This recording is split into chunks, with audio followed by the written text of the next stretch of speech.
doon tayo mas lalo natututo.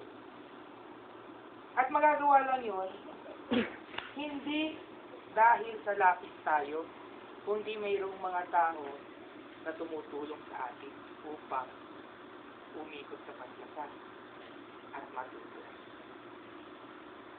Kadalasan, natututunan natin yun, hindi kung kailan tayo tumanda, kung hindi yung pa pala magsimula tayo mag-aaral. Kaya makikita ninyo kung paano magsasa yung bata. Bagong lapis, magiging matulis na yung lapis kung nandito na. Yun, di ba? Pagsaga ng bata, makikita nyo kayo mismo.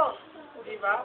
Bagong lapis, na sobrang excited na magkaroon ng matulis na pansulat, di ba? Tasa, hanggang sa maranasan yung matulis, yung satisfied na siya.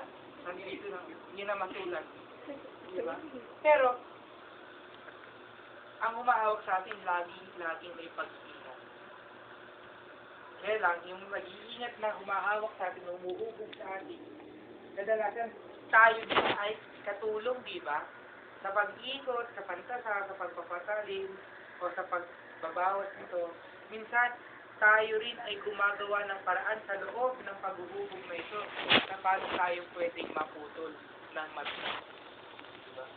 Minsan, ang loob ng lapis ay hindi ganun katibay dahil kumukod na din naman yung lead na nasa loob. Kaya, matulis na pag ginawakan ng dulo ng ating daliri, agad na puputol.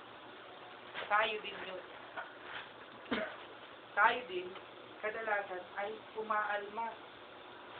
Dahil tayo ay, una, nahihirapan, di ba? Pero kailangan natin dumaan doon sa mga pag-iirap na yun, nang sa gayon ay mas lalo tayong maging matulis, maalam.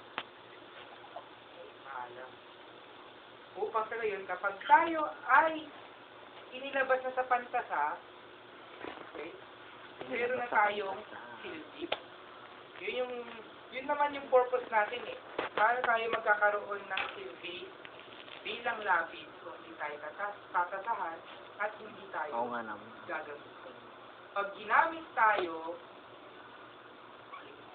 sumusunod tayo tulad ng lapis sa kung ano ang itinuturo sa atin. Itinuturo sa atin. At alam ko naman, lahat ng itinuturo sa atin, simula po sa bata hanggang sa panahon natin ito, ay mga bagay na ikabubuti natin. Yun nga lang, may mga pagkakataon na ang lapis na to